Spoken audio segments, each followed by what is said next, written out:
Ladies and gentlemen, welcome back to the 2025 Esports World Cup.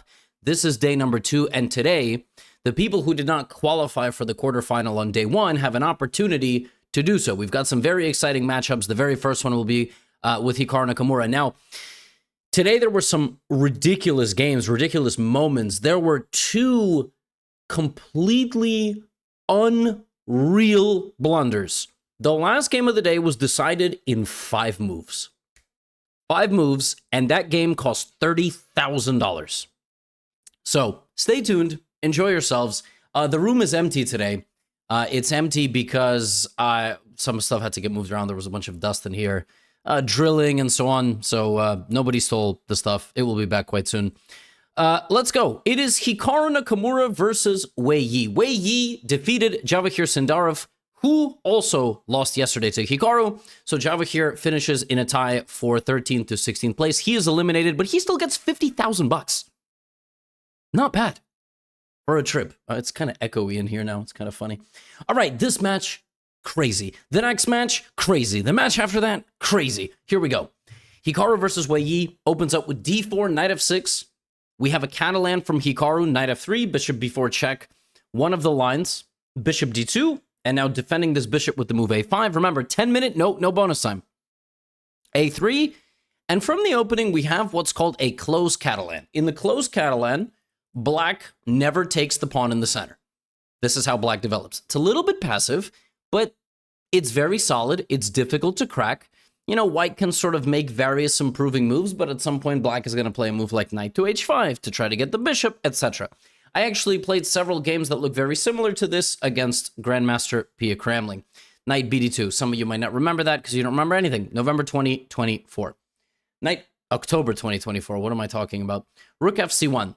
November? October? I think it was October. Now I don't remember. How embarrassing. b4. Nice little tricky move from Hikaru. Of course, if pawn takes, then the bishop here is hanging. Knight h5. And from the opening, Wei Yi was doing a very nice job. He was fighting back in the middle with his pawns. Now this can take this, this can take this, this can take this, this can take this. And also black can also do all the same things back. b5, Hikaru sneaks a pawn through. The bishop goes back. And now knight back to e1. a4 here might have been a touch better. But obviously Wei Yi wants to play d4, so Hikaru prevents the move d4. Now knight back to f6. And there is already a draw possibility there from the computer. But this was a very typical Catalan game where white is sort of trying to figure out how to apply pressure on the queen side. Black is sort of trying to figure out how to not get pressure applied to him on the queen side. Rook a8. Hikaru went back to d3. Almost, you know, this is Wei Yi almost effectively offering a draw. He's like, I'm cool to kill the game here. Hikaru's like, okay. And then Wei Yi's like, actually, I don't think I want to draw. Why am I going to take a draw? I'm just going to push my pawns into the middle, and white's position is worse than mine.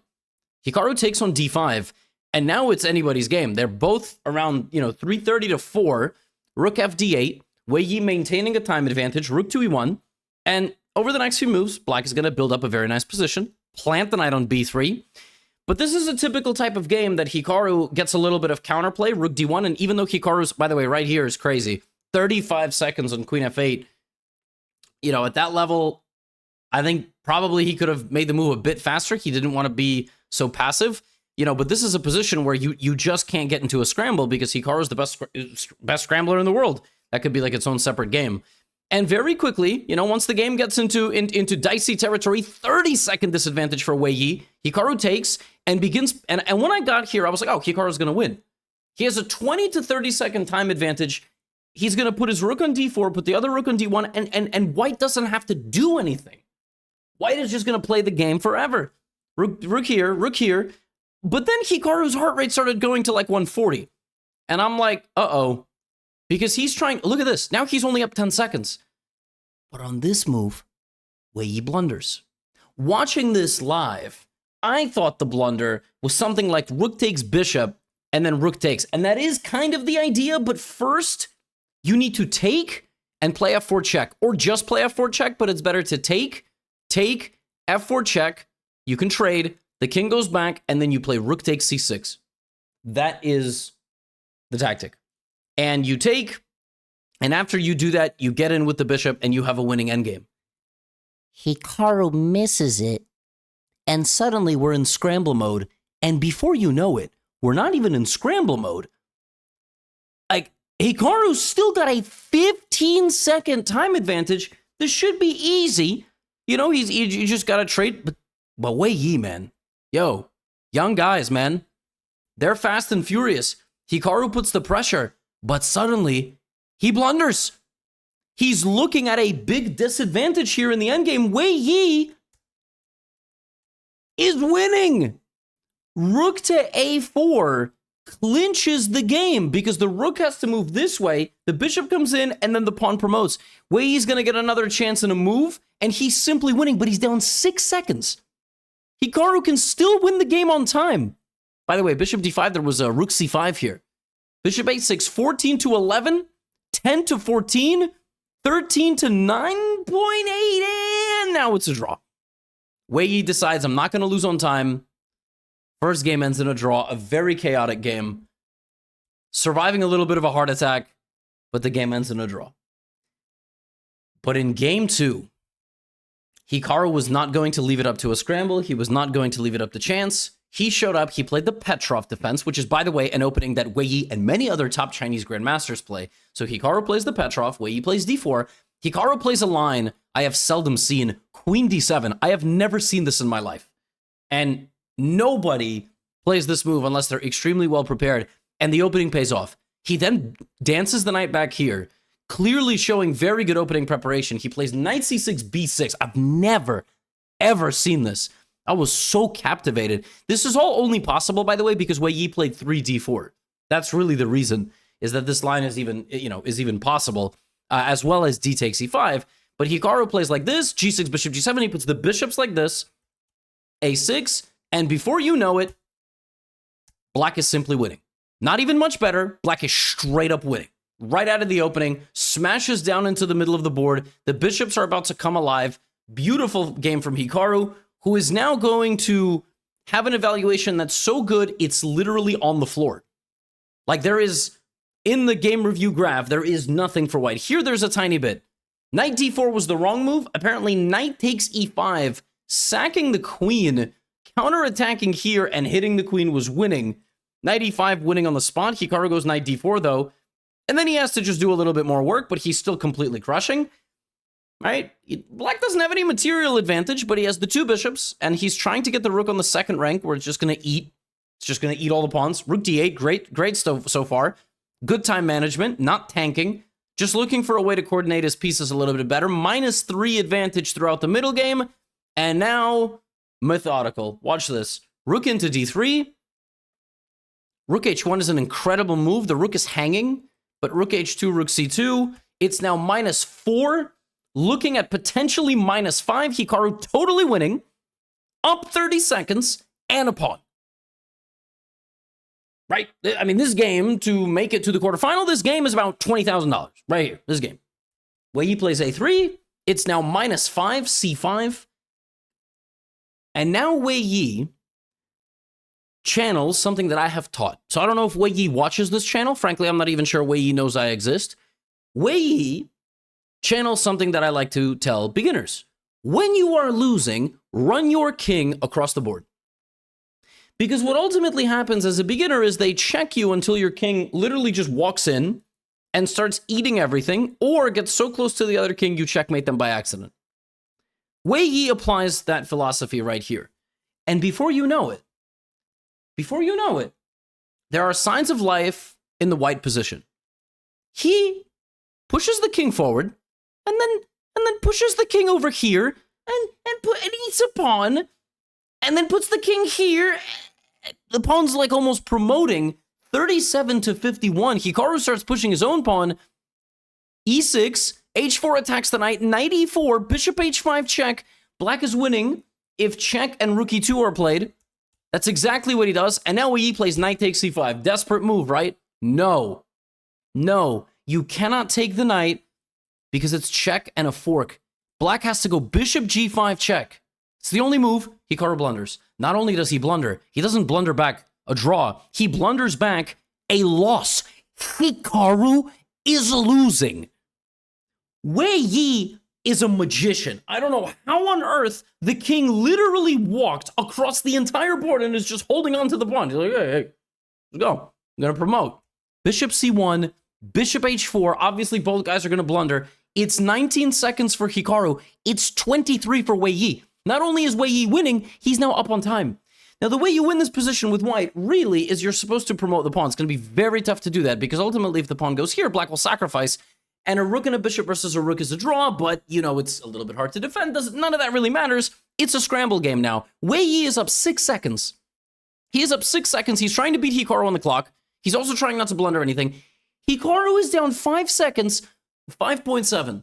It's insane. It's nearly half the remaining time on the clock. Now it's 16 to 10. 16 to 10. Rook e2. Mistake. Rook e5 check. Rook e5 check. You win. Rook e5 check. You take. Rook e5 check. Bishop here. Oh my goodness. Bishop b2. King f7. It's still 6 seconds. It's 7.7 to 13.8. It's a 6 second time disadvantage. The reason I'm focusing so much on this is because over the next few moves, it's still 6 seconds. It's 4.8 for Hikaru and 10.4 for Wei Yi. But suddenly, it's 3 seconds. Hikaru plays the next move so quickly, he just goes full pre-move mode. Every single move is made in 0.1, 0.2 seconds, to the point that it's less than 3 seconds, and now it's 1.7 seconds, and every move Hikaru makes from this point forward is pre-moved. King b4, rook h2, he starts giving check. And he runs out the clock in this position, king to d4, burning more time off Wei Yi's clock, who played that move with 0.1. Wei Yi played rook takes rook with 0.1 on the clock. Had he made that move any slower, he would have been eliminated from the tournament, and this move would have cost him $25,000.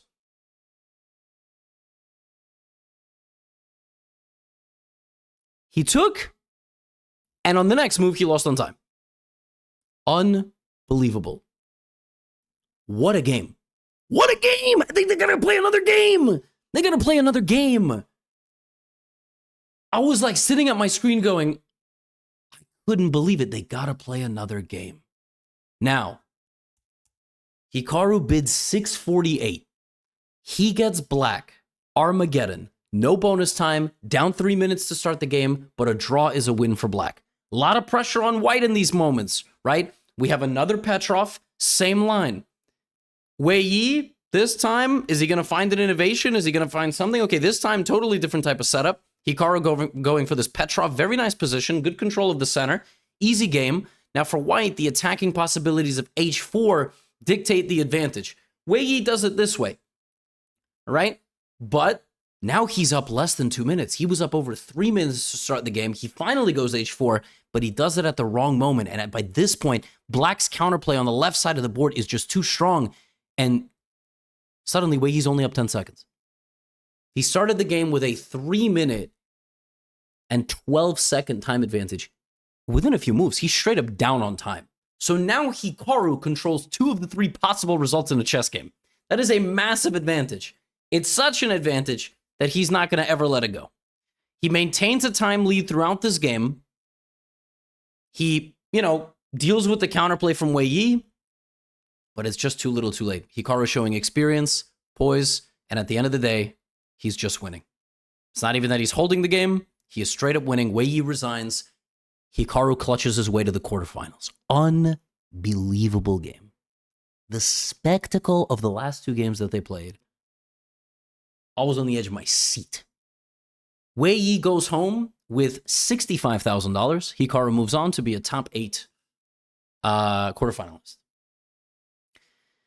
Now, remember how I promised you insane drama and insane memes? I told you there was a game that's going to end in 5 moves. I already just showed you a game. 0.1 seconds dictated whether he was going to move on or not. Anish, Giri, and Nihal Sarin had to play to qualify to play against Maxime Vachier-Lagrave in Group B. That was Group C. This is Group B. I'm going to show you this game, the conclusion of which is one of the most statistically improbable I think I have ever seen. I think, you see these games where like a team is 99% guaranteed to win and then they end up losing. Just watch. So Nihal won the first game that they played. So Anish Giri's in a must-win situation. Nihal plays kind of a strange whatever on earth this is with e5. Anish plays bishop b5, which is the most principled move. Nihal kind of plays like a Scotch Philidor fusion. Bishop takes, and now white is just better. I actually have this exact position recommended in some of my beginner courses. You give up the bishop, bishop e7, and white just, very good central play. Puts the knight on f5, pawn takes. Now you're going to bring your rooks to the middle. Nihal immediately going for counterplay. Very, very good. Rook e1, c6, nice move, getting out of the way of the white bishop, controlling the white knight from going to the left side of the board, and also defending the center. Very, very good move. Rook e2, rook e1, and now bishop g5, trying to take, damage the pawns. Nihal just simply trying to trade the pieces. But now, this is very unpleasant for black. The bishop can't target any of white's pawns, and the king is weak. And Anish is going to show why he's a perennial top 11 player in the world. I think his ranking for the last 3 years has been 11. Top 10 would sound nicer, but I think he's 11. Now, king g2, queen e8, rook takes, and he's just going to go to work. He's going to put on his surgery gown, and he's going to massage the position. d4, he's going to reroute this knight to d3. It's a beautiful, beautiful chess. And black is down a lot on time. Nihal is 3,200, bullet, but doesn't matter when you're down a minute and a half, putting in the work. It's just a matter of time. Watch this. Just for fun, he walks the king to the other side of the board just because he can. But you got to give credit here. Nihal is not throwing up all over himself and losing the game. Those are two separate things. But g4, g5, Nihal down to a minute, just a pure minute, back to the wall, 1 minute 49 for white. Anish Giri builds up a very nice advantage. Knight e5, queen e4, knight e5, completely winning. Now, queen f8 is made. Okay? The only move here black has to not lose immediately is to sack the queen, and we have this position. White has 9.5 seconds, and black has 9.1. Now, this is a tricky position for two reasons.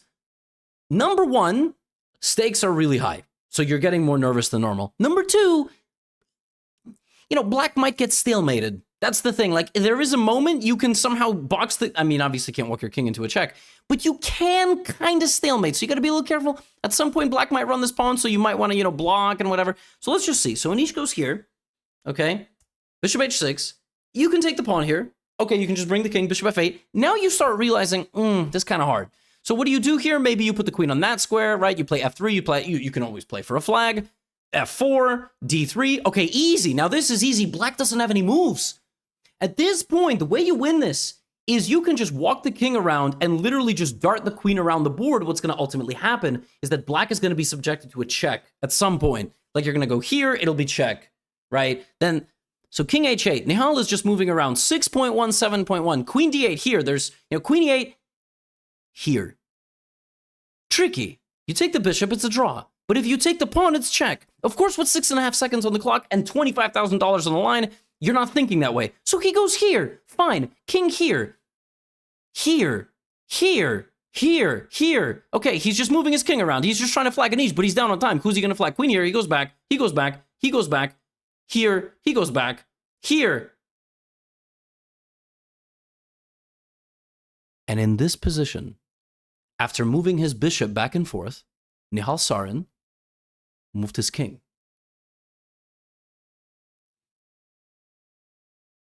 This is mate in one. The craziest thing about that move is that white could have even played it here. This is mate in one.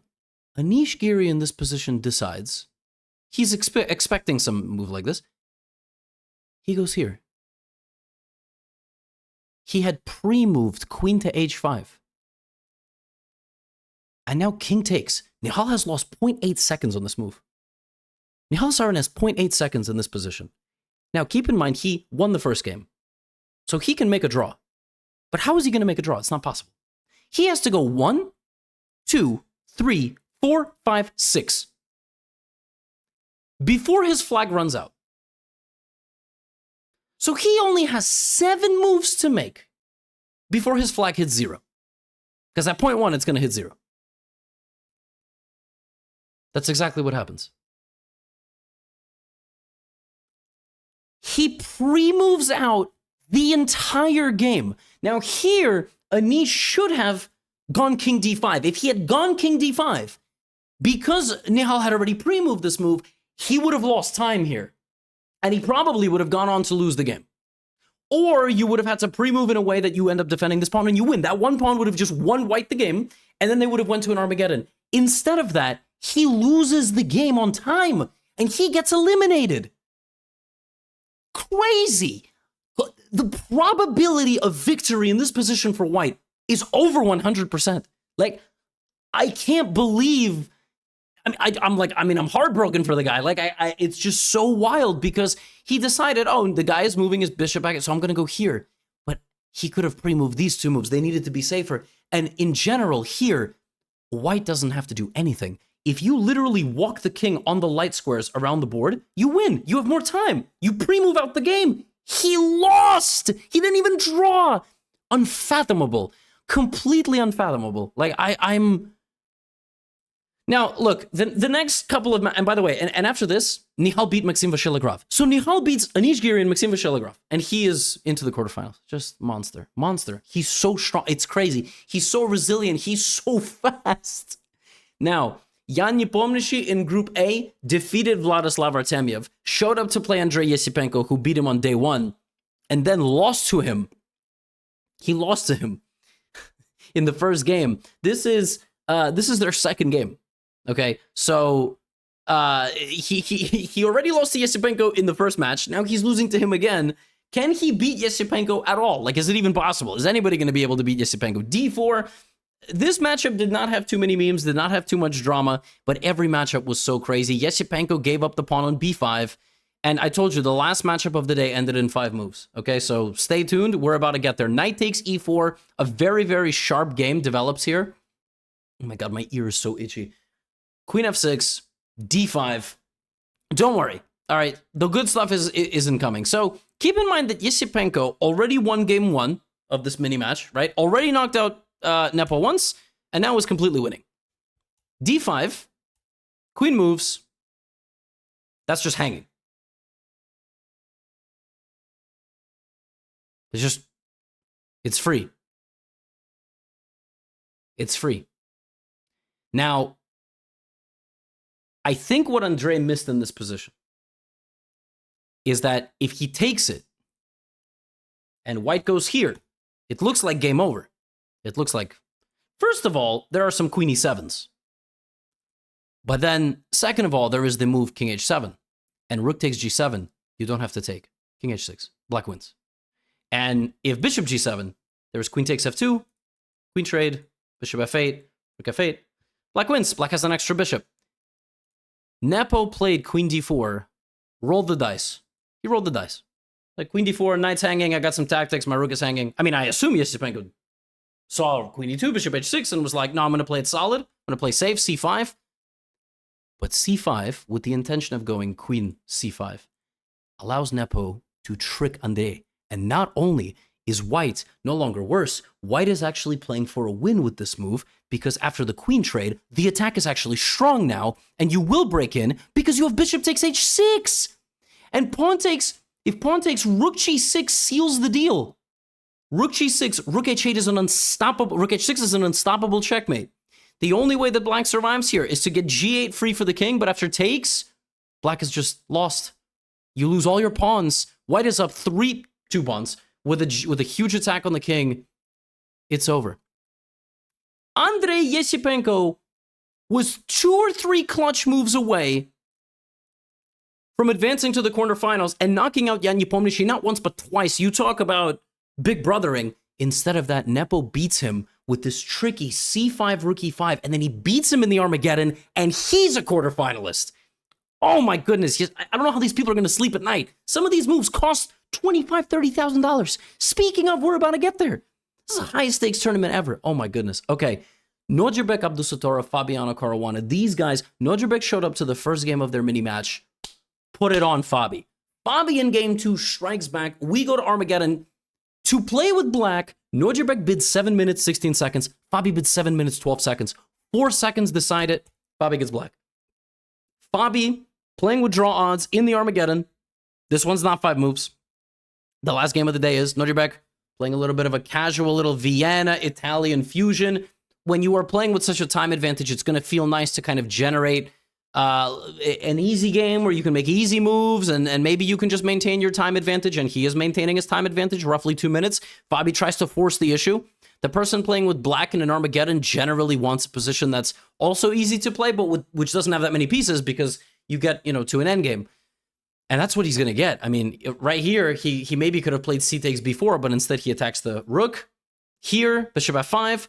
But Nordirbeck begins building that behind the pawn. Look, rook b4, rook d4, d6, and he has something.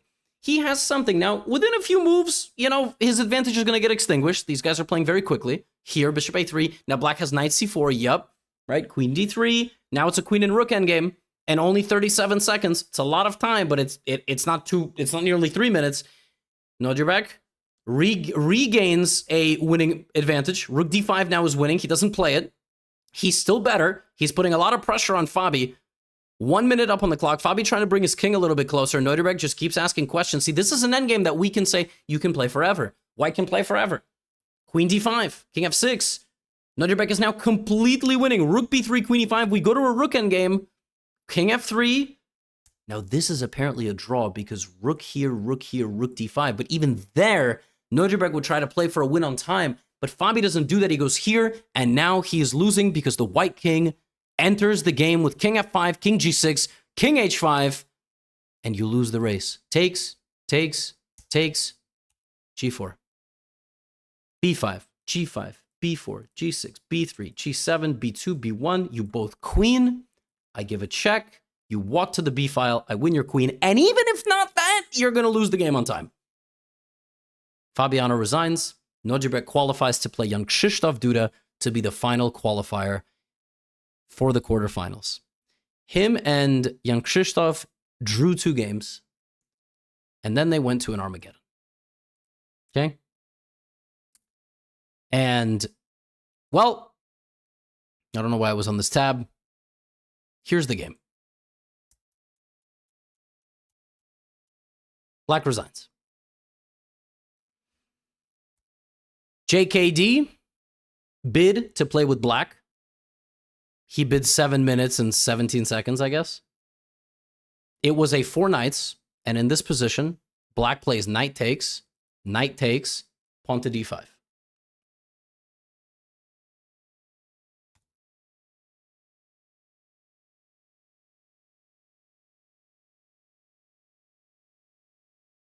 He mouse slipped. He mouse slipped the move d5. He goes d6. And just before Nordirbeck can even decide what to do, he resigns the game. Which I have to tell you is classy. It is definitely classy from young Krzysztof. I mean, obviously he could have just played on. He decides this is so wild. And it really got me thinking, of course it's part of the competition. Of course, like unquestionably. We have seen in some competitions, players will like throw a game to their opponent who mouse slipped or whatever. And it got me thinking, like, maybe there's a way to offset one mouse slip. Like, you have one mouse slip allotment for the whole tournament. Or if you mouse slip, you can somehow give it back to the opponent for the, like, you can buy it back for a certain part of the prize fund. Like, I don't know. I don't know. But this kind of sucks. I mean, young Krzysztof showed up, played 2 really good games, and lost in 5 moves. And this costs the difference between 85 and 65K. Or 85 and 60K. I keep saying 25K. And Nordirbeck Abdusattorov is your final quarterfinalist. The matchup. So we have Magnus Carlsen, Nordirbeck Abdusattorov. We have Hikaru and Firouzja from Group C, both Falcons. We have Eric Garcia and Nihal Sarin. We have Levan Aranyan and Yan Nepomniachtchi. Now, those are your quarterfinalists. They will be contending for a lot of money. They're going to be playing for a lot of money. And the playoff bracket is Nepo versus Eric Garcia, Nordirbeck versus Firouzja, Magnus versus Nihal Sarin, Hikaru versus Levan. Unfortunately, Magnus and Hikaru are on the same side of the bracket. So if they advance, they will play in the semis, which... Why? Why did we do that? If we were trying to rig the entire event, why didn't we have them play in the final? I don't know. But But that is the way it works. That's all I have for you today. Get out of here.